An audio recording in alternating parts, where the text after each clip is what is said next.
na bino balanga émission Le Peuple Parle. Le Peuple Parle, les émissions na bino bana Congo kakana sinalubaka.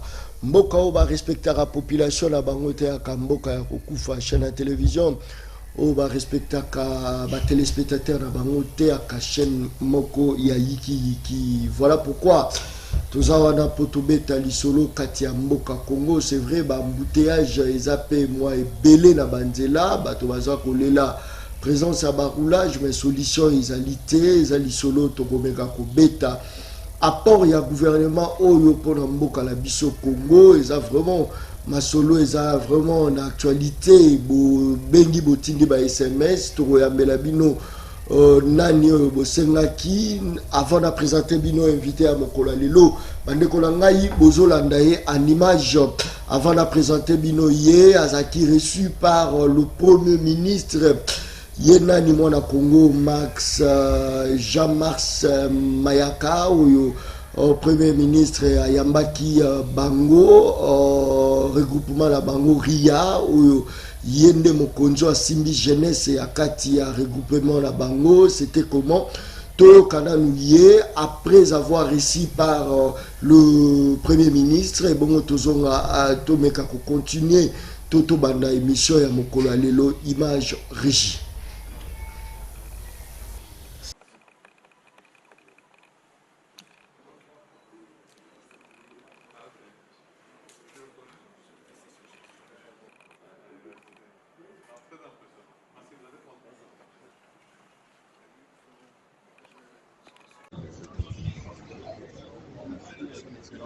Le Premier ministre de nous avoir honoré avec son invitation.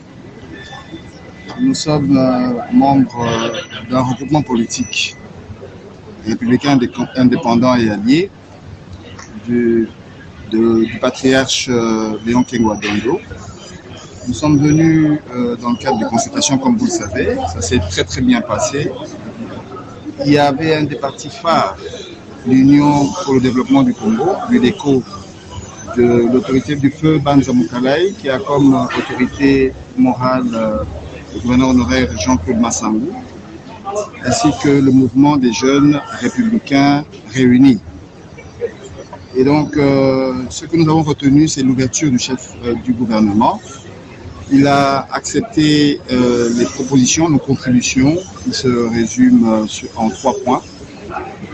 Mais nous n'avons pas beaucoup de déclarations à faire aujourd'hui parce que nous devons nous en remettre à l'autorité morale de notre parti qui est l'UDECO ainsi que à l'autorité morale de notre groupement par les canaux attitrés, c'est-à-dire le patriarche Léon Kengwa Dondo. Je pense qu'à ce stade, il va être difficile qu'on fasse de grandes déclarations parce que nous devons revenir avec nos contributions dans les 48 heures.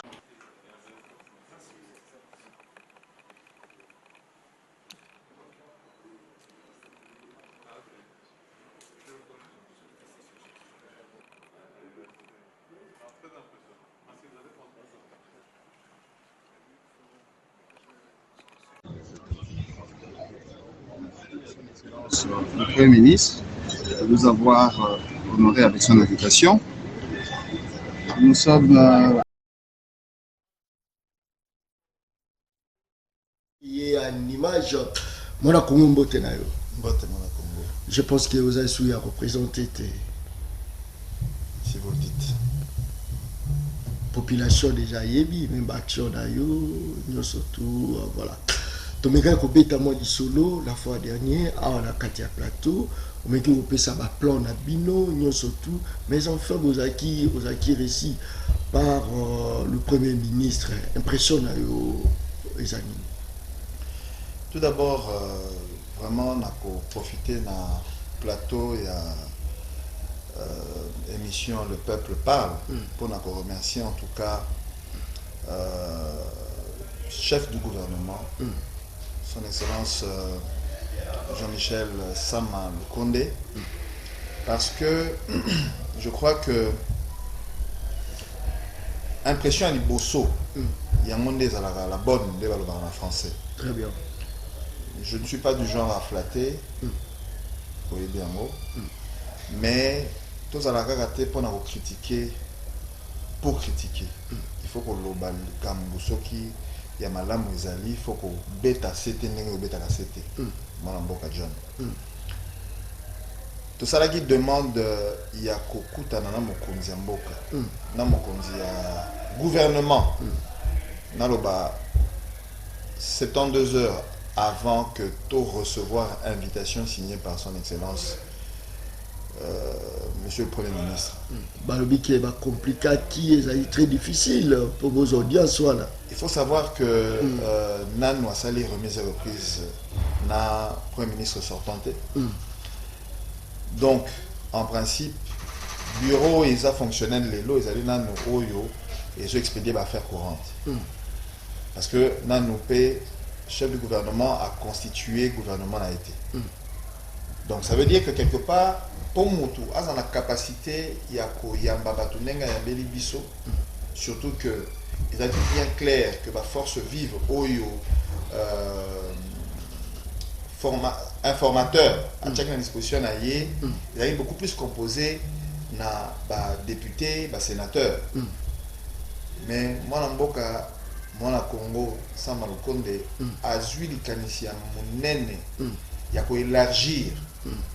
Champ il y a la consultation, na ba mécène, na ba force vive, Moussoussou, ils allaient en dehors, il y a ba parti politique Oyo, ou bien ba regroupement Oyo, ils allaient qui na ba élu le peuple belé, à consulter ba personnalité Tolanda qui même jusqu'à que nous coûte à la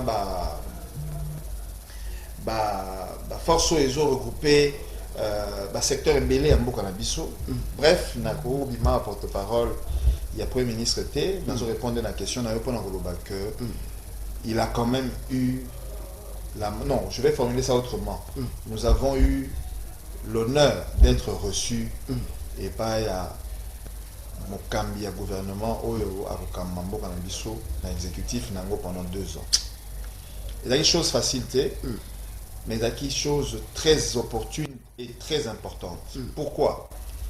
Parce que tout le monde mingi, Mbokanabiso et fonctionnera toujours dans mon système Moko Oyo, Malobawanaka Moko Ezonga pas la politique. Il faut le koboye, Mbongo Kitaki, Mbongo Mata, pour PIB Nabiso. Donc, Biloko Ezonga kaka za Biloko Oyo, et ça la Mbokanabiso etikala, nenge etikala. Tout ça quand les logos Moko. Et tu vas se retrouver que ceux qui a consulté qui n'engue à élargir tu se retrouver dans le gouvernement moko to kutaka ba député ou bazawa na bango ndimba za gouvernement ou bien ba poulain na bango ou bien que ça kala ba tinde la kabatu ba combo la recommandation. Mais ici na mode d'introduction na yé na retenir qu'il est important le bin biso lobby depuis qu'il a été nommé par son excellence monsieur le président de la République Félix Antoine Tshilombo Tshisekedi azwaki mitindo il y a naba critères il y a bateau il faut pas composer gouvernement na pour mon qui on a insisté sur la jeunesse. Mais attention, il faut renouveler classe politique. Chaque gouvernement Toyoka Bamatata ils avaient des critères, Bruno Tshibala, Sami Badibang ils avaient des critères. Est-ce que il y a problème, il y a critères pour le Congo échanger, tout ça problème, il y a patriotisme. Je pense que dans le patriotisme, total la mingi, la compétence, la critère, oyo, na qui oya bimisiwana. Na critère tout le monde pas seulement parce qu'on a le jeune, parce que exact que ceux qui beaucoup missionné ba jeune ne ba kolo bazana ma compétence ou bien ba kolo ba kozalate ba exclu abi non alobi la majorité a au accent sur genre parce que ma compétence elle y pas la base et ba jeune parce qu'il faut qu'on renouvelle les classes politiques. Pourquoi? Parce que yomo au moni rapidité ni o ba yambeli biso. Ça veut dire quoi? Ça veut dire qu'il y a une organisation, il y a un dynamisme qui est différent de la lourdeur administrative au Ezalaka. Na ba gouvernement na biso mususu esalema. Na lobité awa kolobama be sur ba pakana biso, ba na compétences, ba oyo ba la ki pe na ba lourdeur wana mais derrière le baka d'autres temps d'autres mœurs. Tant le chef de l'État a poni moto akokamba na mbula oyo aza nango nazomona ye biso toaki prévu na 12h 12h30 je crois mais la délégation elle est tellement ébélée avant biso et après biso mais on sentait que âge naie ils ont permettre yé article à la dynamique article à la concis article à la précis hein et à ce temps yé moko yako noter makambo nyonso oyo bato bana koyela ye ba force oyo yaki trier pour ememela ye contribution dans ma consultation na ye. Donc je crois que c'était quelque chose de très passionnant et de très intéressant pour la biso ba oyo toujours aspirer kozala guide ba pilote ya jeunesse encadreur ya jeunesse parce que exercice so toi qui n'ont confronté lobby ezaki exercice moko o ezali quotidienne autrement à chaque fois. Très bien. Est-ce que vous avez que na ba parti politique na biso to ba regroupement na biso bazar na politique ya rondima ba effort ya batute c'est vrai aux la kati ria biso to ba plus papa Kengo c'est la personne au hasard kutu na komo makasi ko les kutu na regroupement ya ria mais aujourd'hui on sent plus ria na terrain au sali loko ozongisi yango lisusu na kati ya terrain ozongisi yango pour objectif nini et bon ce objectif na yo aneza atteinte au monika era masolo badu batie mo pandi badu mo la mama kulutu batie wana réaction na yo zalaki na banza tobotaka bana pour que to léguer bango ba valeur ngana li moko ya ba kengiste avant biso ba kengo boys bazalaka ba pena biso oyo ba bazoti que biso relève avec difficulté parce que moyebi ba papa la biso c'est mon butu ba linga rondima que âge et poussanité mais nous avons vu lui-même il a montré l'exemple azana nous makasi mais ami bendi parce que âge et poussani et na simanaye ezaki pe na bakolo mususu oyo bakambaki obiso kutaki ope to zakana bango na comité directeur oyo pe basaki tona bango on avait eu quelqu'un qui a vraiment à Tombola et Combo, il y a mon ami le vice-ministre Albert Petit, avec qui m'a pris par la main aussi. Oyo a sali mandanaye. J'étais très content le long au monde à Komeli, au monde la valeur aucun batikala à Komeli tout le ministère de la santé placé à Salaki, à Comédie secrétaire général, à Comédie inspecteur général, inspection générale, à Comédie corps nyonso, il y a ministère de la santé pour remercier bango na ndenge à comme manasuka ya mandana ye na musala nyonso na contribuer. Donc on a ma valeur wana, il y a ko yeba ko na politesse, il y a ko pesa mbote, il y a ko zongisa merci na yo esalemaki eza ba biloko ba valeur biso tozo hérité nango. Omoni.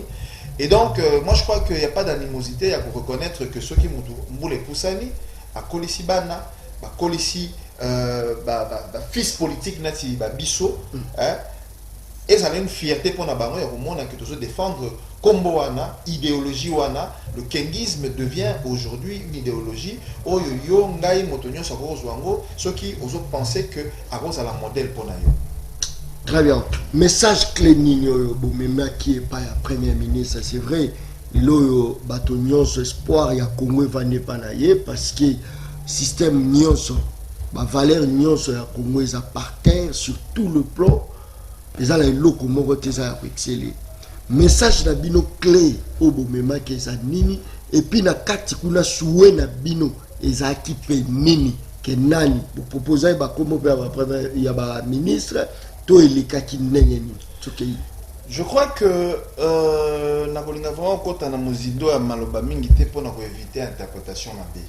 Mais le quoi pour inviter quelqu'un pour que tu solo la autour na yango. Nous avons vraiment la pincette parce que biso mais ça la penza na biloba lobate, mais ça na mingi okende na ba action na ba acte. Très bien. Mais dès la qui tout à l'heure d'autres temps d'autres mœurs, c'est important que la population paie ayebaka. Ayokaka à comprendre parce que dernièrement on a fait une émission nayo j'ai l'impression que le fait que tu as communiqué mingité batata na biso bana ko communiquer mingité population et retenir le comme la makasi pour na patriarche na biso le sage Kengo Adondote et je crois que ba action biso to proposer ba acte biso to proposer na misala auto sala nde ko lakisa kazalaki mutu moko pe azali mutu moko ya exemplaire de son vivant. Pourquoi je dis ça? Biso ti tokendai kuna comme demandeur d'emploi. Alors que ça peuple était. Non, quand ça peuple pour année puisque nous avons chômeur. Parce que yo moi personnellement, on a pour ça saler la mboka na yo. Comment on saler la mboka na yo? Et là on a sepeli. Et là on a sepeli nengolobi que ko saler la mboka na français là ko servir. Très bien. Alors en servant, on ne va pas en demandeur. Quand tu vas en demandeur, tu ne sers pas. Tu reçois. Max, oui. est-ce que mission même la primature balanda, même la présidence balanda? Ah ben c'est tant mieux. C'est pour yo. C'est tant mieux. Aux ala pour ça tu récupérer ta ministère pour gérer pour l'intérêt à Mboka. Dans le boyi. Bisso, républicain indépendant et allié. En ma double qualité, il y a coordonnateur national à la Ligue des jeunes, donc encadreur de la jeunesse. Na parce que Tokenek représentait parti munene ya mon abisso oyo ezalaki parti ya feu Banza Mukalai la Banza oyebi pe à son âme là il y a ancien ministre sport lelo voilà. Et comment kokambama na mwana mboka Jean-Claude Massango Mulongo oyo ezali autorité morale na biso et ngai na li parmi ba vice-président ya parti wana donc autres mon bateau yo nazo représenté. Très bien.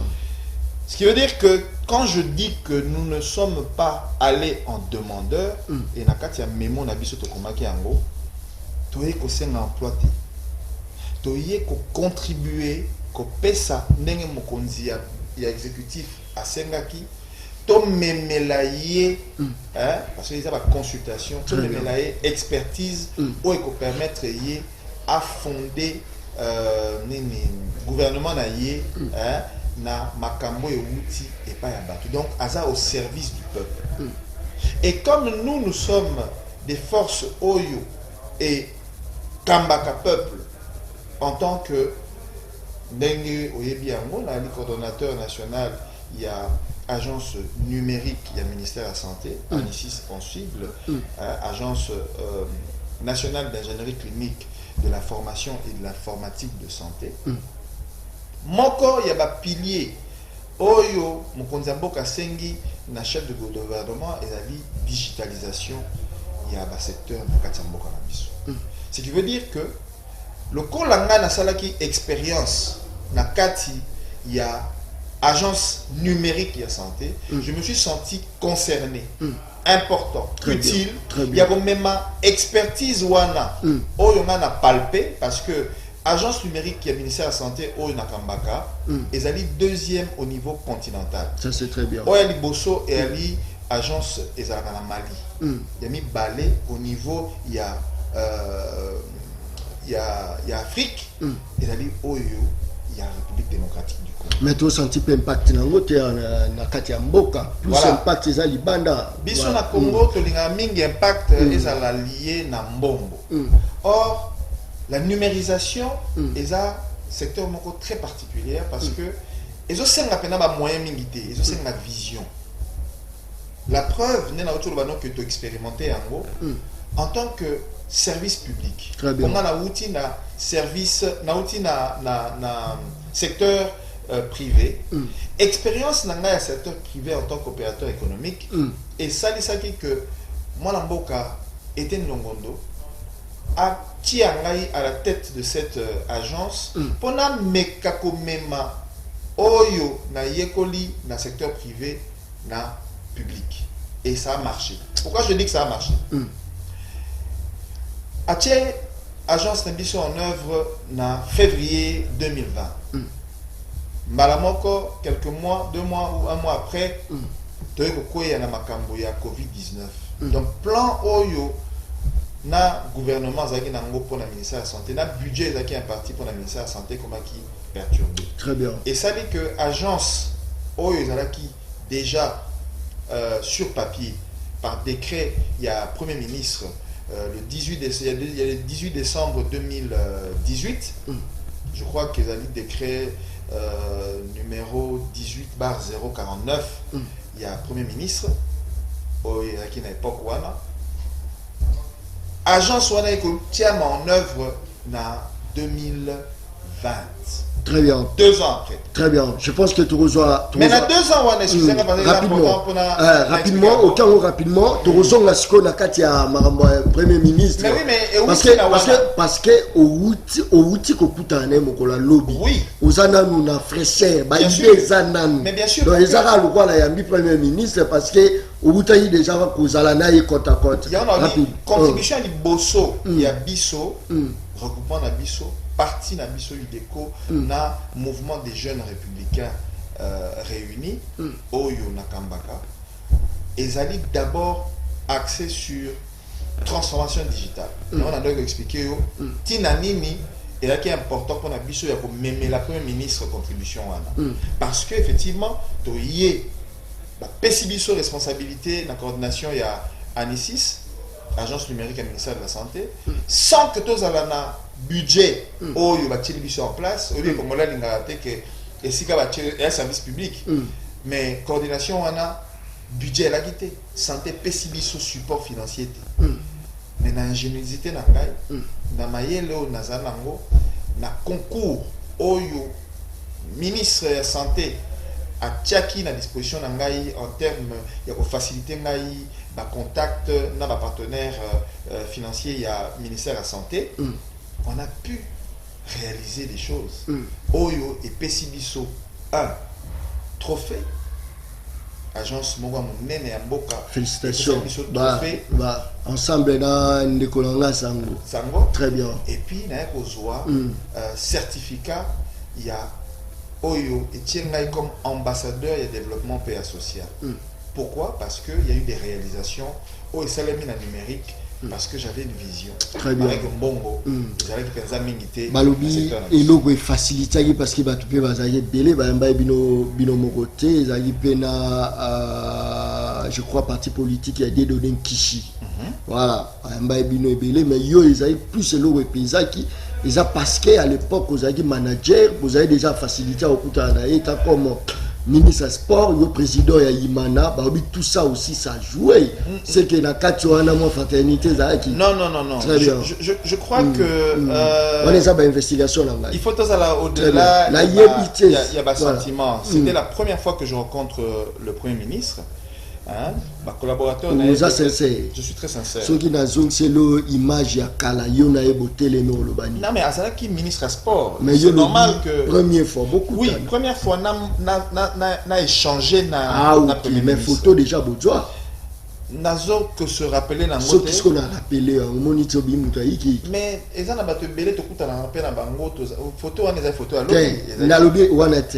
Nazala ba photo ba ezali. Là n'est pas le plus important. Le plus important awa ezali mingi eloko nini sababi eloko influencé parce qu'à l'époque aux ala qui président Yimana déjà bobanda déjà okutana na makama wa sport c'est vrai à l'époque il m'a appelé à Beta Coupe d'Afrique, il y a Zaki ministre sport, Babi a mon influence, ça qui plus parce que Ria regroupement la bineza ko PZT, plus c'est l'eau pesé, et ali énergie au yobi misaki. Non, moi je crois que Koloba que Ria ils ont PZT, et ali malam mingité. Pourquoi?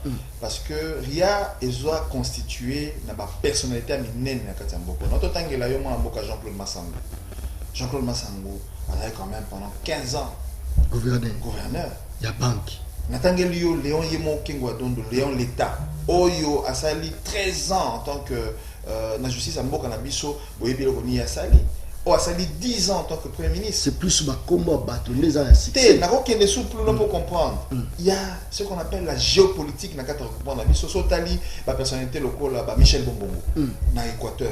C'est pas des moindres. Moussalo a sali à l'époque à Mobututi, à l'époque comme ministre en budget, ministre à. Aux hommes on a expertise dans l'expérience.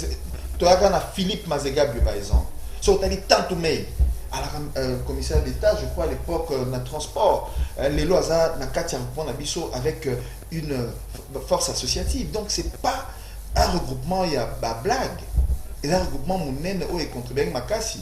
Et on a évoqué même le problème, binomo moyen ba condition nini oyo élection et salemaki, mais regroupement na Bisso.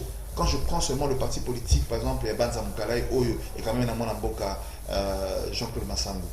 Na sud, na Mboka, na Grand Katanga. Hein?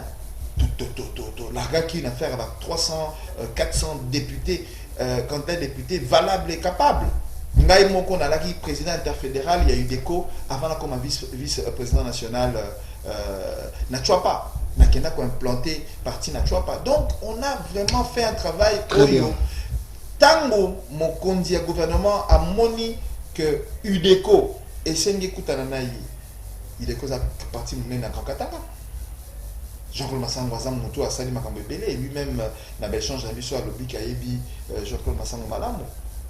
Hein, parce que le conseil spécial du président Massango qui m'accompagnait dans la délégation avait apporté un message au chef à gouvernement, en tout cas là, qui est très surpris à comment on a dit Mambala Moko, puis quand l'agenda est chargé, il y a une personnalité, le roi Jean-Claude Massango.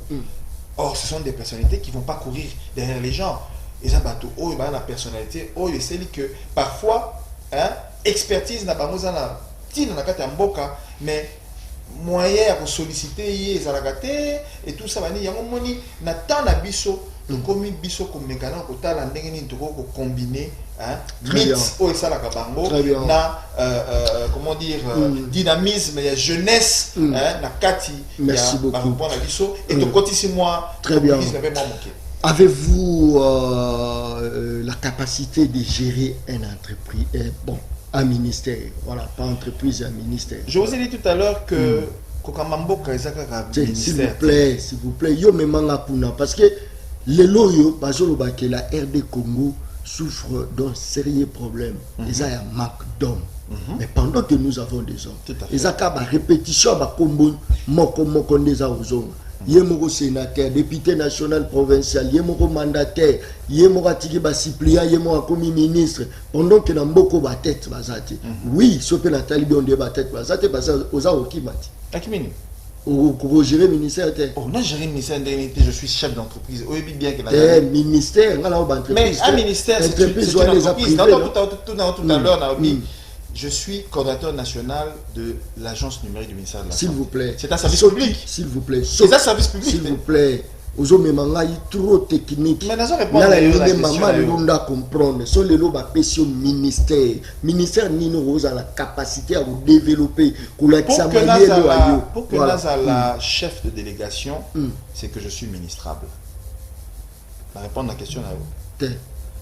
Mais ce qui n'a pas regroupement mon ndengwana et dimi que ngai na la chef ya délégation de Tokenda Kiwana et que mon kondi oyo azo kamambo kana biso oyo fachi beto aponiye ayambinga comme chef à délégation, c'est que je suis ministrable. Mais na lobi siko que biso nyonso tozaka kate pona koya poto koma ba ministre. Parce que ce que je suis qui est ministre, et bon, ma entreprise. Et bon, ma coordination nationale au Kamba, il y a service public. Et bon, entreprise privée. Et bon. C'est pour dire. Ils sont manipulés par le ministre. Oui, bien, quand même. Ezalaki. Non, s'il vous plaît. Ezalaki. Mais il est là. Mais non. Petit ya, place petit inda crédit. $30,000 et est-ce que ce moni gouvernement pour le baquet il est en train de consulter pour Neba Komiwana pour Nako ça la gouvernement naïe tout ce qu'il faut prêter l'intention na le bino que na zui chance à Yambangai na petit amutute ngai natali que baso senga kuna digitalisation Naza na katia domaine il y a numérisation, dématérialisation, informatisation. Secteur on est qui na ba drone. Ezali dans tous les secteurs d'activité. On peut sur notre exemple, quand on parle de numérisation en agriculture, la digitalisation de l'agriculture. Les lois na mboka libanda au comment na mutu azali na ba hectare na ye. Mais à diriger à gérer la récolte na ye na ba iPad, na téléphone. Bacha ba capteur ba drone et yakana butu pendant que mutalali parce que mutako ça na 24 heures sur 24 t drone ezo arrosé étant naïe pendant qu'il y a l'ali ce qui peut être il y a programmé que la téléphone na iPhone na ye koki et kati. C'est ça la digitalisation, c'est ça la numérisation. On prend par exemple dans le secteur du tourisme. Lelo pour y voyager au Kende Poto, on a besoin que l'on voit que des ville pour que nous sommes habillés bah quand l'on coupe on appelle ça yo au côté d'un ordinateur na yo du carte de crédit na yo avec carte de crédit na yo au poni vol na yo au fouti yango et ça en sorte que et le coup ça là na ba énergie belé il fallait ça na temps moulaï hein au sala yango na temps muke avec beaucoup plus d'efficacité, avec beaucoup plus de sérieux, avec la connectivité, avec la nouvelle technologie, papa. Très bien. Et quand je parle de ce domaine-là, au niveau du tourisme, par exemple, il y a moi, au moniteur pour qu'on dise à PCI, chef à gouvernement, hein, mais là, il y a quoi ça, l'action mine, la digitalisation en Boka, mais il faut comprendre que Boka n'a pas se développer. Parce que digitalisation c'est une bonne côté.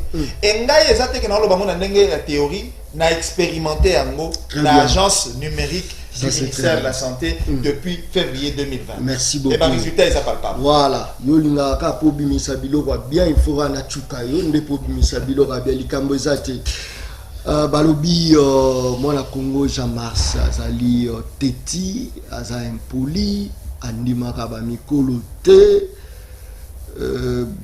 bato renaissance baza kuna kandalo makasi yoko kita ba milliers le roi ba bandal te yoko kita ba mwa blo d'abord faut quand même payer pour bacha mutu batala pe parcours balobi yo tout ça président mukuna te c'est dû à quoi voilà na ba yike yo faut na tout kara yo bon na cho yiki et loko oyo et ko permettre ngai n'a qu'on répondre à la question Anna et le fait que dans ma solo to sola qui n'a chef à gouvernement à part digitalisation il y a un secteur clé pour te répondre bah secteur pilote auto bah dans le monde auto tangawana arrêt métier tourisme digitalisation il y a bah petites et moyennes entreprises pour mon exemple là été voilà c'est là où ngongea mulaite ozobanga toni non et puis pour oyebisa biso yo zalara politicien te mongo za nango ebele utawapi o expliquer na ya ngongea zali toke voilà donc pour nous répondre à la question na yo lobi que nazali impoli na li ouais mapeka boye otosa ba mikolo te prévané tokendaki na concertation et pas à mokonzi ya gouvernement na ba contribution na biso ezaki na point mususu oyo to memela qui est expertise na biso et ali promotion à sport. Pourquoi promotion à sport? Parce que wana ali deuxième activité na ngai.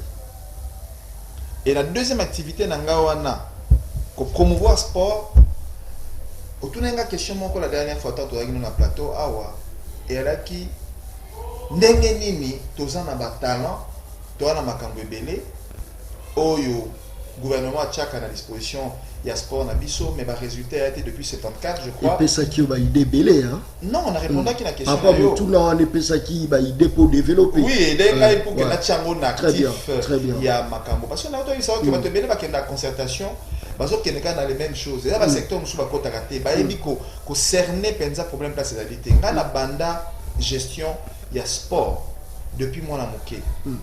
Na kinga moko athlète donc joueur de football et puis na comme dirigeant na dirigeant ba club omnisport basketball na basalongo wana to la ki na moi ba équipe na biso moko ya basket to tourner ko diriger na poto na ba na boke belé bref na ekozonga na Kinshasa na 2013 mbala moko président en coordination, il y a Darin Claude Motema Pembe. Vous imaginez? Chaque journée, il est quand même à cassi, non? Il est quand même à cassi, parce qu'on dit. Par âge, il y a un gouvernement en a besoin. Très bien. C'est-à-dire, expertise Nangaï Wana, Oyo, tant on a solé dans Moussangania, Oyo, le président Constant Omar, il y a fédération de football à Yebi, qui est Nango, parce que tu as Yambaye, tu as la République centrafricaine, et à l'époque, à la dirigeant, il y a Makamboye, Tali Basket, et tout. Et couplé à mon expertise dans la gestion et l'entreprise, aux alliés formation et management on a zoa na libanda o isali que na groupe d'entreprise familiale to géra ba secteur ebélé et papa na ngai depuis l'âge de 17 ans a même ngai pona ko laksa ngai ndenge nini ba gérer ka ba entreprise pona zo relève na zu lelo ya gestion ya ba entreprise a minene ba entreprise mususu ali côté en bourse soko zui somme ya expérience wana mi balé ndetindai que ba tchanga président coordination à Daring pona même équipe en société parce qu'il y avait beaucoup de conflits. Oh, Kokarate. Si, Iman Sportal. Et ça, en 2014. Première société à objet sportif. Oh, il y a RDC, enregistré dans le guichet unique des entreprises. Oh, les lots, tout le monde va copier. Avec les préalables requis par le RGS, le règlement généraux des sports, et puis loi sportive au niveau international, un rapport entreprise et million société, avec ce qui est na DAPS, direction des aptitudes physiques et sportives, au coup arrêté mon gazali, on a résolvé il faut équipe et million en société. Respect des textes, toujours en pas le sage Kengoadon. Respect des règles, toujours en pas le sage Kengoadon. Rigueur. Yamano moni Congolais alingaka rigueur te, anakotanga te. Alingaka makambo normal te, alingi formalisation te. Il faut pas interpréter makambo de ba interpréter. Mais moi na mboka sa malukonde na ndenge na moni azo fonctionner, c'est que niveau, on est sur la même longueur d'onde. Il comprend ce que je suis en train de dire et je comprends ce qu'il est en train de dire. Dans un comme là on a. Là-bas non mais comme mi balé zalaki promotion et sport. Très bien. Nabandi président de la coordination de Club Motema Pembe. Likambote. Et pourtant, dans la génération Liboso, il y a école de football de Kinshasa, brevet Nangezali, feu Tambouza de Naïf Sakawango, Yem Talaka, à l'époque, on a s'entraîner dans l'Académie des Beaux-Arts. Dans Keipoto, dans côté na centre de formation, il y a football et tout ça, dans mon dernier fonctionne encore. Tant on a écouté na Daring, il y a le na Salaka, na Kendaka, na Goals. En Angleterre, on a Philippe Kazawa, na go témoigner, na Kendaka, Kotal, na un partenariat en place entre Daring Club Motema Pembe na ba club au niveau nango. Mais nazalaki intégrité, kozala intégré et la tsini ni koyeba ke awa batu bayiga ke ba le tambolaka na moi lititi. Awa lititi ni kisiko. Oh, yo bité ke non ba jogo awa donc c'est yo posa lititi. Ça nazaki nango ngana yebat. Na bino nazaka intégration. S'il vous plaît. Comment vous gérez Batouaza à Matisse? Est-ce que sur le Katanga, moi, le spectateur va comprendre. Et ça, moi, qui est ça à moi. Mais moi, qui n'a pas répondre clairement. Très bien. Que Ngaï, ceux qui pour qui c'est ça? En partie. Et là, il faut soit pour gagner vite à la match, on a sous président, il faut que ça 2500 pour que tu aies un joueur pour nous, mais la maman, il va ça. On est beau sur la langue. Vous comprenez? Très bien. Déjà, quand la réaction, on est passé au boulot. Moi, tout le monde a eu un non, des aboyés, Kaolo. Tout le monde a fait sur la langue. Oh, la mesure, nous avons un téléphone, avec le non, ngai bamona anga te pesa ka enveloppe pas moto ayo pesa wana po na binga pe bamona anga n'importe comment parce que moto wana lokola yende moto contrôler le système il y a arbitre il y a nini il y a nani et choka ka ndenge na répondre ka ndenge wana yango moni FC Orange sur 10 matchs oyo il fallait ki nde ba kanela anga kena gagner au bout de 8 matchs, tant on a gagné 9 matchs dans le Longo parce que Magamo na mona na football na biso. Très bien. Et quoi ça peut parmi Mathieu Valère ou ils ça qui foot la biso progresser c'était tout. Non, et ça parmi babiloko oyo et pesingai makasi ya ko yeba ndenge ya ko régler ba problème au niveau ya sport en général na mboka na biso. Très bien. Parce que j'ai tâté ça. Moni na viva yango. Na mona ndenge nini match ba autre on a mis sur na terrain na stade biloko na loba oyo ba yebi ke naza moto na kosaka te na loba la vérité. Vous comprenez? C'est un système et ce système là pour que tenir la tenant Tilelo. Ça fait 6 ans. Hein? Je ne dénonce pas ça pour mais ce sont des choses oyo ezo kiti sa football na biso. Très bien. Bakisi. C'est ça la kebana bakanisa que non il faut na que na pour ne pas comment boy pas que ça les titi sinon tu na obuka na sinon tu na émerger. Très bien. Ils ont vraiment alors que c'est le travail, c'est l'entraînement, c'est l'intelligence, c'est coupler les études avec ça. Et ça la règle au etambolaka. Il y a moi tant on a ça la mauvaise expérience dans ma grand club na Kiti Kokamba, cercle de football des jeunes de Bandalungwa, a créé FC Orange Nangai. Et c'est avec ça qu'on a comment pénétré néanmoins récemment FC Orange Nayo. Oui, parce que Renaissance pesant.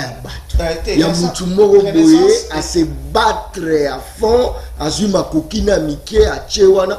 Mais si Kamotoa a continué parce que à image et référence à RDC. Na mboka place to outil pour na pesa au crédit. Na hotel na bi ah non moi na mboka John à ça la émission na yé ils allaient dans notoriété ils allaient édifier mboka ils ont contribué dans l'émergence à Congo. Je profite pour couper sur ma félicitation. Merci. Naza flatteur té. On a zongi deuxième fois tant au Bengai. Merci. Ce qui n'a pas ce crédit pour que ce soit Moutuka, Nagoya a on a tout ni à ça la gagne, mais c'est un bilan à sa journaliste revenu na Yangoyo et tout ça sur base de revenu na Yonde, va payer au crédit pour dire que aux avis crédibles. Si vous voulez expliquer une mutation à une équipe, pendant que notre équipe on a outil na direct mais le texte dans le lobby que supporter imanien muet parce que par exemple moi la makambeta moi la mala muté batiango sous le leadership batangi batumisa tout nazaki en voyage à l'époque na ntango zo moi ba kokosoa batangi 3 personnes et là la conscience na bango bayebi ceux qui ont contribué mais batangi 3 personnes mais zo lo banangai que batek c'est le bon mais le binanga za mutu moko mais mutu na so batuni musa na ezaka nini osala kanini pose à la crédible ya 6 millions de dollars na eloko o eza yote o ezali ASBL association sans but lucratif. Tout le monde a président de la Real de Madrid, ça na activité na bango ebele minene, si vous batak solaire futaka, a son bon naé, a tia mon équipe ya ville naïe. Est-ce qu'un réclamant qui wana ça va jouer naïe? C'est une association sans but lucratif. Et là ici que tant yo yé na ba don na ba leg, on réclamer comment puisque ça na kati ya ASBL papa. Et ça français té ça lingala na lo bawa. Mais yo lobi yo 6 millions yo tché yo za lo boko moko. Pendant que ce tobito landa boy ba biso to ba témoin vivant que ba to boy ba pesa ki bus, moto boy pesa ki 200 000, moto boy pesa ki 300 000. Traçabilité exatée, comptabilité exatée s'il vous plaît. Et ça par rapport ben fort na yé, il a ba relation na yé. C'est ça, les autres ne peuvent pas continuer. Ba pesi ngai service public, agence numérique ya santé, hein? Ba pesi mbongo te nenga na kei na kutana na ba partenaire na kutana na ba part na kutana na ba fonds mondial na kutana na ba société belé o to kutana na bango ba na ba appui na bango pour que chaîne par exemple le ministère de la santé ko va fonctionner ningo moni wana busa ta salango alenga na lobiza ya ngai. Mais je suis malhonnête. C'est de la malhonnêteté, c'est de l'escroquerie. FC Orange des Ayangai parce que na bimisa bango na ngai na créé yango na monté yango mais na jupe ba tutoyer to salami parce que c'est association. Mais je n'en fais pas ce que je veux, c'est pas une église où je me lève le matin, même awa mukolo ya Mercure, atia ba règle na yo il faut landa. Nengo yo vandi wana bocha concept na il faut la taka drapeau boyi. Et ça droit na yo, mais nanda ko nota okenda na drapeau na kota mama nzela. Madame Aboya. Alors, voilà, c'est là là. Toujours qui est non malembe. Apport na yo na renaissance ba santa qui a tu sais qu'on a magabana au rapport na ngate. Mais je pense que la manière de comprendre na base. Non, s'il vous plaît. Non, Imana na comprendre. Peuple à comprendre, maman Matungulu à comprendre, fonctionnaire, soldat, militaire à comprendre. Pour bangonde force ba constitution la équipe. Tout à fait. Problème nanga Isaboy. Apport na yo na renaissance du Congo. Et tu as comme la thé. Mais apport ya s'il vous plaît. Et là bituna na bengi so pour bimisa, obimisa ba vérité. Exactement. Apport ya président Mukuna de plus parce qu'il est populaire, très populaire d'ailleurs crédible puisque yo na kati terrain actuellement par rapport à ba œuvre na misala na yé. Voilà pourquoi dans la Renaissance Walobi, Botikaye, Ayebi gestion, Ayebi management, a même équipe plus loin. Botikaye. C'est ça les problèmes. Voilà. Ok. Dans la Renaissance Walobi, Botikaye, au Congo identifié, c'est belé, hein. Identifié. Bon, c'est quoi, oh, bazo kambama epa ya président Willy Kindembe. Bazamuke. Oh, bazo kambama epa ya président Neri Gelezi. Bazamuke. Il ne faut pas confondre hein, les loba ya mutu ndenga na loba na télévision awa na les loba ya peuple. Awa na uti ko loba clairement que et le koso que zali ASBL et que moto wana na moni na télévision tout à tolo que naza loboko moko. Hein? C'est du mensonge. Je me demande même comment est-ce que on peut prétendre être un homme de Dieu quand on peut mentir comme ça. Quand on ne sait même pas reconnaître que... Attention. C'est là, non, pardon. Et ça, Makamonza Mbeza pas. Wana est-ce que vous avez manager binonyo sur le président. Très bien. Il y a coordination, il y a agence numérique et ministère de la santé. N'est-ce pas? Au côté ici, Makambo football parce que les gens Makambo, l'autre qui te sur Makambo entretien na Premier ministre. Oui, et en entretien na Premier ministre, il va répondre pour dire que je combats les antivaleurs. En combattant les antivaleurs, j'apporte ma contribution sur bien entendu tout à l'heure, la promotion du sport. Or, la promotion du sport ne peut pas se faire avec ces antivaleurs. Qu'ici, hein? Non-respect des textes, hein? Prétendre que c'est moi qui ai tout emmené pendant que l'équipe vit des dons et des legs. Dire que j'ai créé une société, tout ça le matin, devenir PCA pendant qu'il y a des préalables. Il y a Obabengi, arrêter, désavouer les gens qu'on veut. Anarchie, dictature. Ce sont des antivaleurs. Et comme j'ai combattu ces antivaleurs, na même pas dans le sens c'est bango na kozala candidat na binoté la présidence, je l'ai démontré, mais je leur ai dit j'ai incarné l'adresse que je mettrai à votre disposition, j'ai emmené quelqu'un, j'ai mis à leur disposition et pas des moindres à me retirer. Non, ça la makamou nangai au état politique, non ça la makamou nangai au état économique, non ça la makamou nangai au état sportif, et c'est cette somme d'expérience que je mets à la disposition du Premier ministre.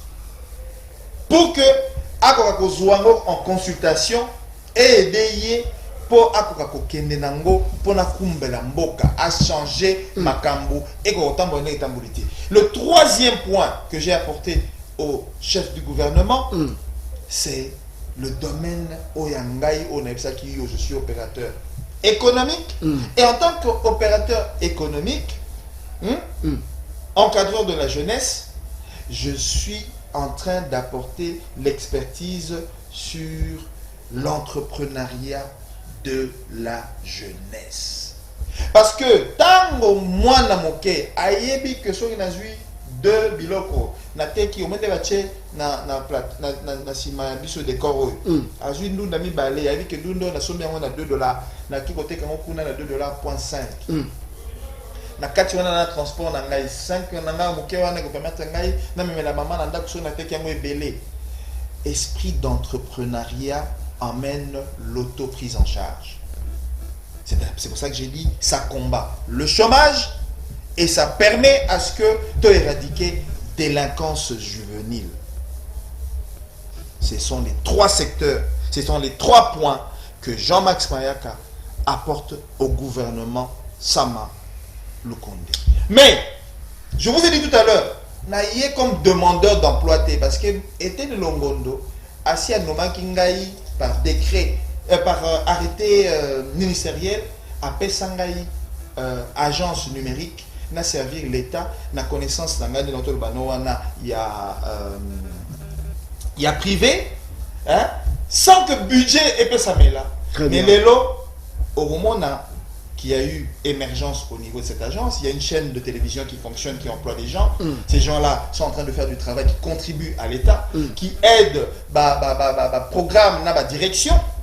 Au moment que Nakatiwana, j'ai pu atteindre 53 millions de Congolais na ba message et permettre qu'il y ait une digitalisation. Félicitations. Parce que la salle est peu d'investigation. La sensibiliser sur les gestes barrières.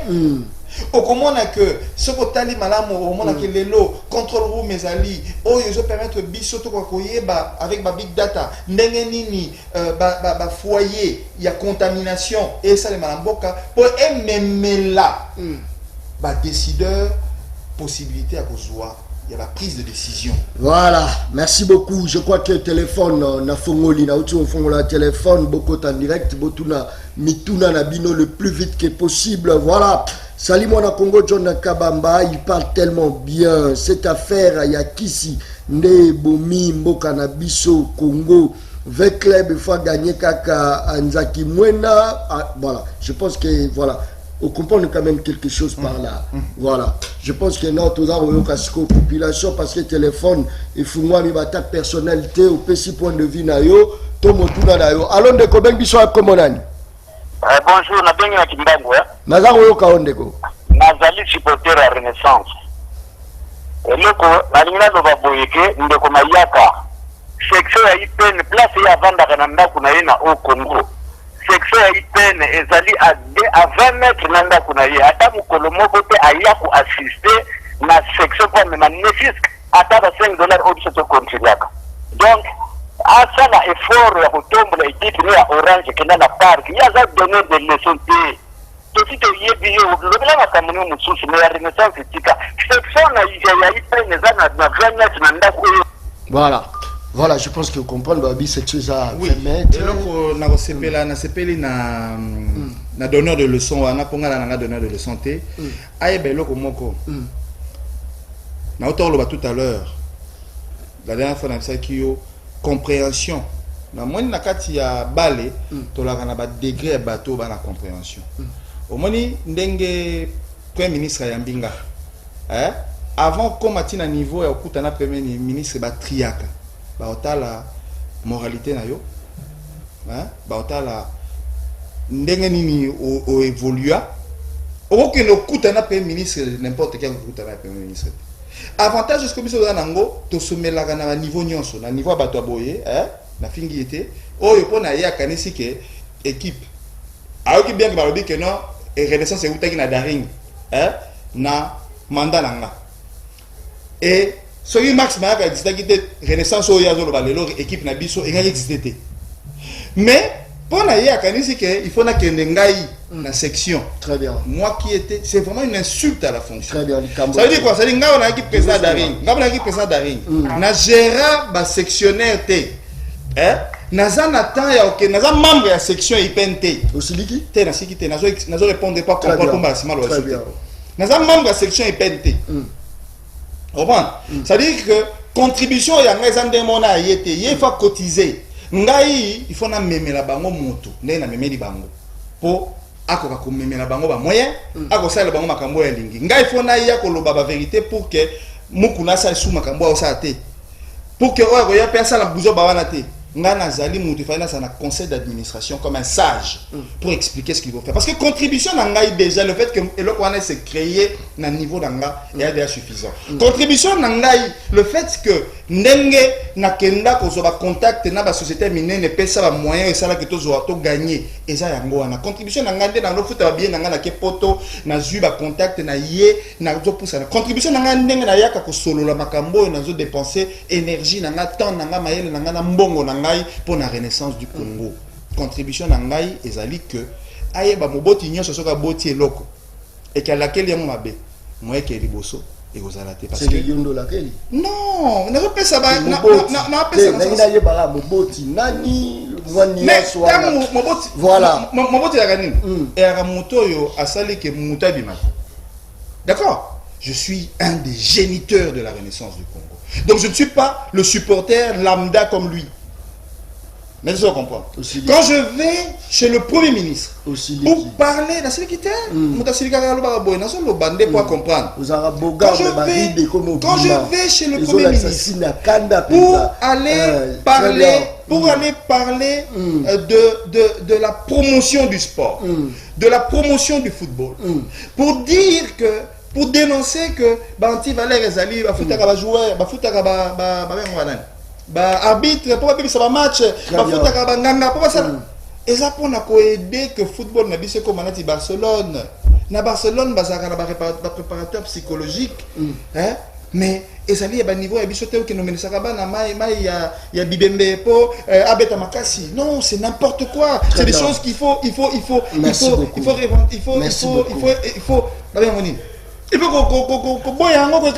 très bien, Bamba appelle les Arokota et Belé, merci beaucoup. Bah, message Pézali.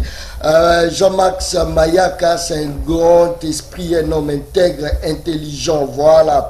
Deuxième message, John Kabamba, merci parce que vous invitez les bisous. Jean-Max Tolinga Kaye, Tolinga Mukuna. On a un message, on a la tanga, voilà la tangi. Ok? Mais s'il vous plaît, parce que la question, s'il vous plaît. Allô, Ndeko Bengibiso, comment on a? Allô? Oui, papa, bonjour. Nazaro Yokayo, Nazar en direct, Nazaro Yokayo, 5 sur 5. En tout cas, papa, Dieu, papa, le football, on a pu faire le coup facile sur Banganga. Je vais raconter. La bénéficité, voyez, dit que le cinéma, la maison, à me dire qu'on est à l'objet, à l'objet, sur la bande, pour la pension qu'on lui a, et que la joueur, pas de grande contemplation, pas de faire la bonne série. La bonne personne, tout le Catalanga, mais le travail, dans tout la bonne série. Donc, le sang, je passe à la bonne série. Très bien. Je pense que Ndeko Rose en a raison. Parce que déjà, tu as utilisé qu'ici. J'ai zaté à Malonga. Est-ce que devant Barcelone, ils ont beaucoup de temps la Coupe du Monde à la club. Attends, tu es qu'ici. Devant Messi. Voilà. Et ça, facteur où ils ont anéantir à lire et à football. Voilà, message des Arokota. C'est un homme intelligent. Pour la nité, bakoki ko chaye, bapesaye poste monko à gérer pour l'intérêt nabiso ba congolais. Voilà. Ba komi pe okomelo moi ba message belé, message baza okumisa yo trop na otanga ngote, il faut attaquer au bazar ou attaquer yo. Voilà, Lazaro Luka, voilà. C'est un jeune, voilà, c'est un jeune intelligent, voilà. Toujours continuer kaka parce que ba message les a rekota moi ebelé naza ko sélectionner pe misusu pe ya attaque ezali baza ko attaquer yo misusu moko atuni tango za ko loba na agressivité nani aza na sima na yo tango za ko loba bo je crois ko ki o répondre là oyebi eloko makasi esali que nakoka ko répondre à l'invitation na yo c'est le fait que tant on a bimi na audience ya premier ministre et que on a abordé les trois axes dont j'avais le sentiment de stress dans les bandes de temps on a kotaki tant on a bimi na un sentiment et satisfaction. Ça c'est bien parce que ezali facteur moko capital pour n'importe quoi biso notre banon le kambo il y a transformation digitale auto réaliser comment et là nous sommes salango en 30 secondes. Yo se rejoui 2 heures. Freddy a joué 5 heures. Aux hommes, on a alourdir système yamboka na biso. Na si c'est la kiote, le long na poto confinement ezali. Na confinement on a bateau à partir ya téléphone na ya zo commander biloko ba livrer yango famille na ezolia sans qu'à bouger. Ça c'est bien. Au le bac non, toi fainéant, on a commandé tout ça. Biso congolais son a bimité na koliate.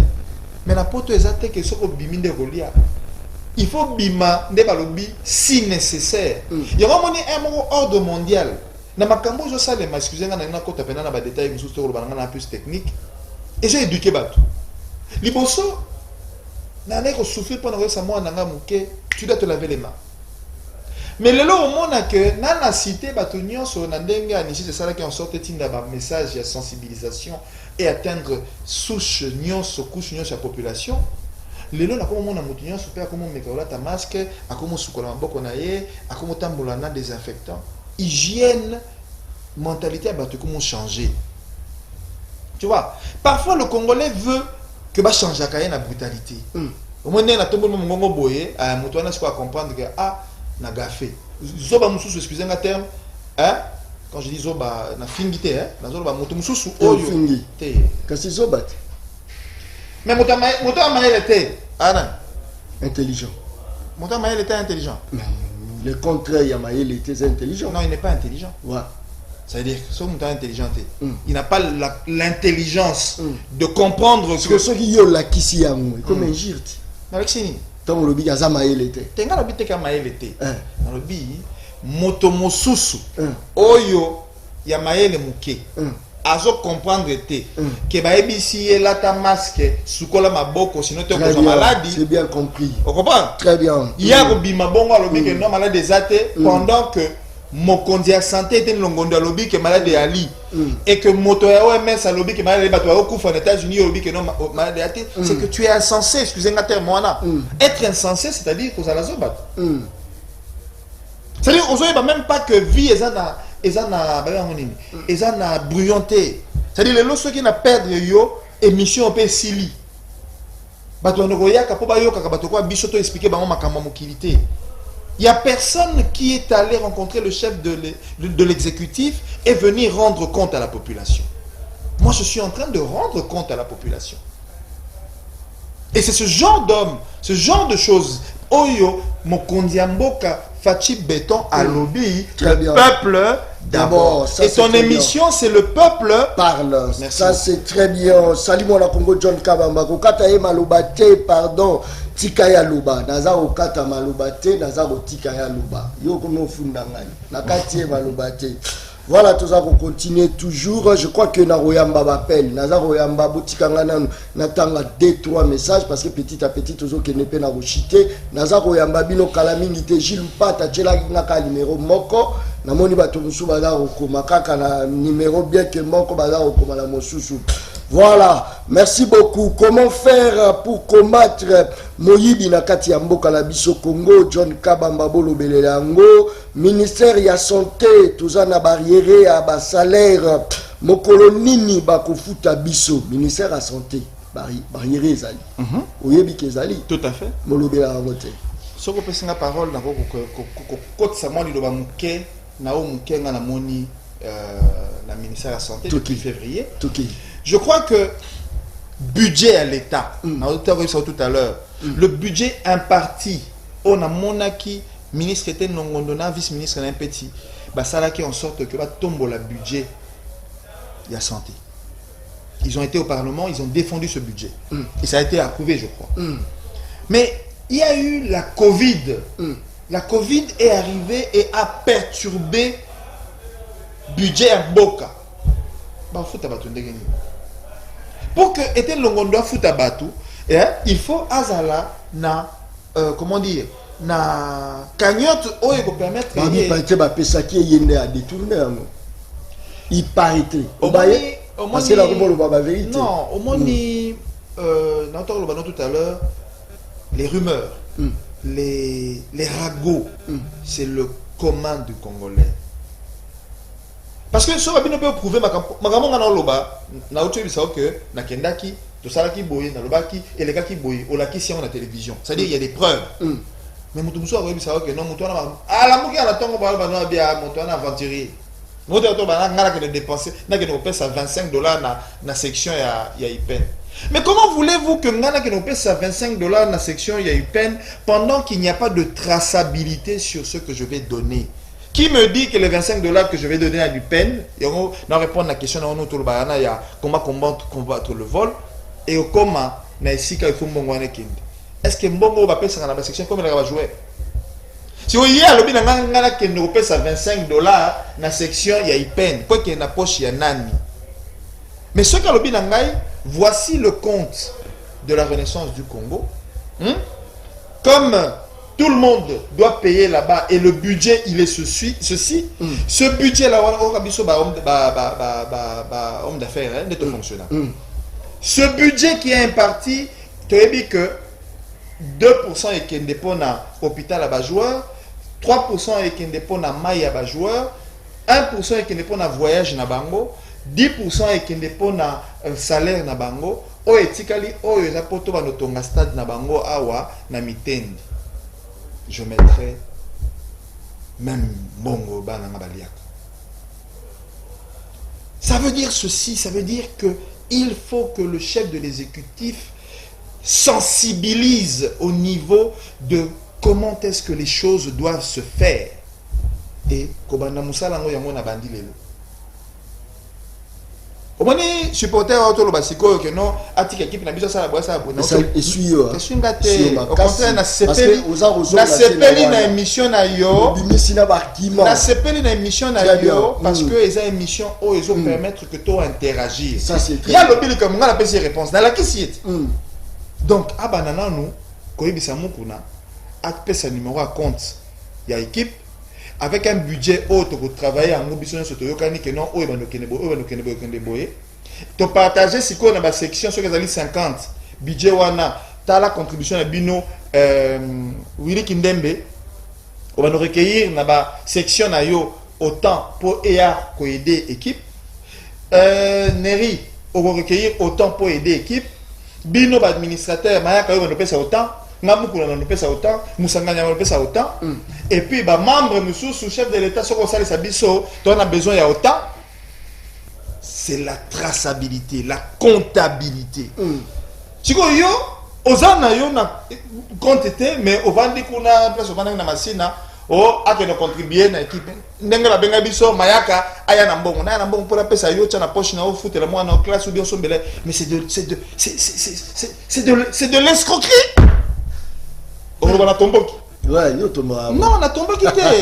Na bête de c'était na combo. Voilà, merci beaucoup. Je crois que bande kolanga inasi ceux qui na lobby boy batu ba ko baye na banda ko po ninjo ba émission ici mais mot de la fin aux ala mituka. Oyebi? Otamola na nzela. Okuta ba embouteillage. Okuta la rappel ba tracasserie. Message. Message nanga ali moko na moko ay ba ko bongisa na ndako na ye. Toze la tête comme malko la Covid ba imposer biso ba règle ezali simple ya vie. Ko sukola mboko ezali loko mutu normal fois ça on na simbi ba message. So na bimia wa fona sukola maboko.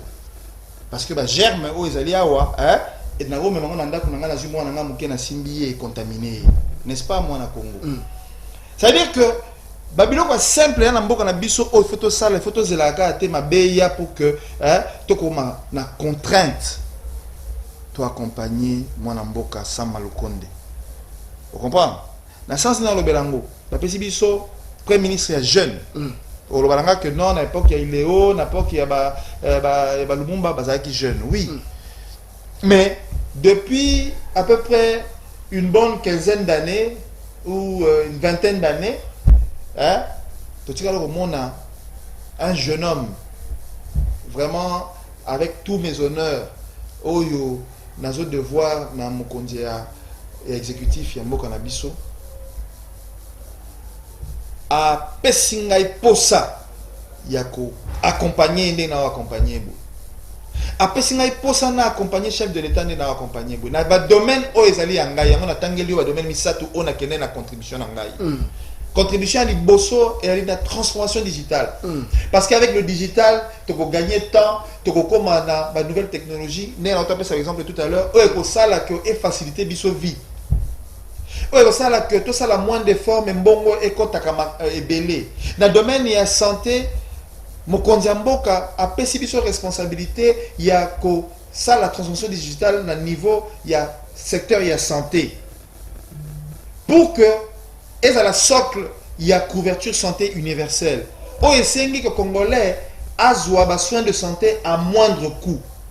Nous avons parlé tout à l'heure sur la digitalisation de l'agriculture. Nous avons expliqué que à partir d'Yandako, fermier, Azana application, ils permettre à programmer des drones et arroser étant naïe. Pour ça, en sorte que d'ici 2050, la statistique est sali que Toko Kakoye, que Toko comme 9 milliards,7 habitants. Vous imaginez? Très bien. Ce qui te contient la nouvelle technologie, ce qui te tient appui ta vision technologique. Et vous allez difficile que la productivité est de 69%.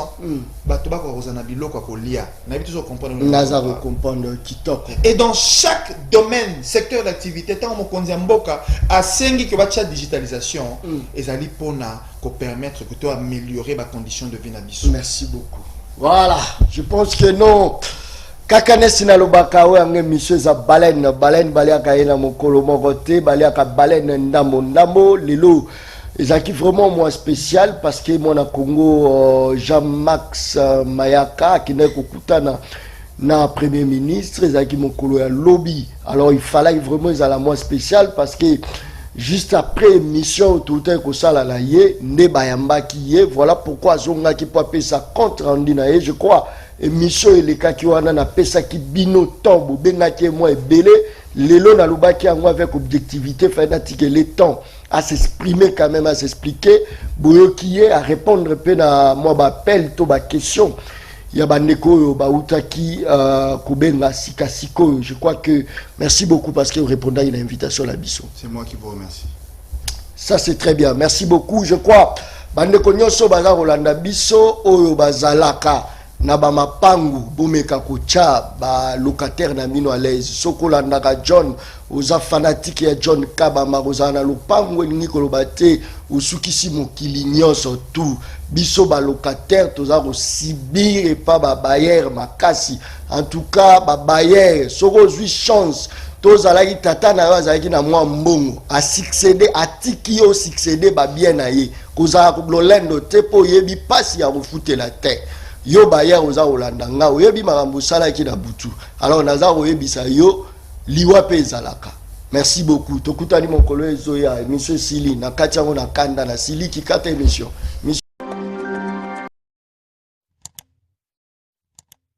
Africa cool. Et abena cool. Africa cool. Abena cool. Le quoi cool matopi. Cool. Vous voulez le Congo? Pour que le Congo devienne cool, pour suivre les cool analyses, alors revenez et abonnez-vous massivement. Bobozala Moana. Massivement. Africa Cool. Africa Cool, c'est la destination de prédilection pour une communication optimale. Longo Dianabino Mama. Merci beaucoup. La chaîne Nabiso Africa Cool. En tout cas, la chaîne est bien. Et puis, vous êtes très rapide. Ils sont très rapide. Et la chaîne, moko, bako ça a bien confiance. En tout cas, nazo senga na bato oyo nanu ba souscrire te bazwa. Donc, eza vraiment neti oyo balobaka ke buka lelo, lamba lelo, lia lelo. Donc, eza kitoko na sepeli na bino, na sengi na bato nyonso bo souscrire ebele boko zala desute. Équipe Mobimba ya Africa Cool. Bah, félicitations. Et au monde de la chaîne eza impartial. Et le rôle de Babino, vous méritez le soutien de la population ainsi que des institutions compétentes.